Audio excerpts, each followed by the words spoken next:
நாகையிலிருந்து சென்னைக்கு டிப்பர் லாரியில் ஏற்றி செல்லப்பட்ட க்ரூட் ஆயில் கழிவுகள் சாலையில் சிந்தியதால் சுமார் 3 மணி நேரம் போக்குவரத்து பாதிக்கப்பட்டது.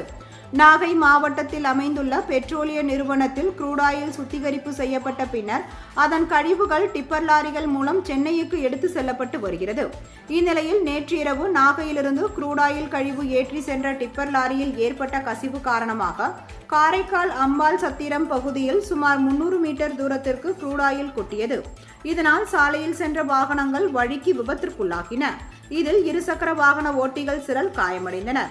தகவல் அறிந்ததும் சம்பவ இடத்திற்கு சென்ற நீரவி போலீசார் வாகனங்களை மாற்றுப்பாதையில் இயக்கி போக்குவரத்தை சீராக்கினர். மேலும் காரைக்கால் மற்றும் சுரக்குடி தீயணைப்பு நிலையத்திலிருந்து வந்த வீரர்கள் சாலையில் கொட்டியிருந்த க்ரூட் ஆயில் கழிவுகள் மீது தண்ணீரை அடித்து அதனை அப்புறப்படுத்தும் முயற்சியில் ஈடுபட்டனர்.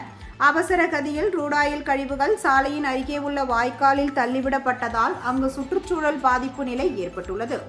க்ரூட் ஆயில் கழிவை அப்புறப்படுத்திய பின் சாலையில் மணலை கொட்டி சீரமைத்தனர். இதனால் அப்பகுதியில் சுமார் 3 மணி நேரம் போக்குவரத்து பாதிக்கப்பட்டது.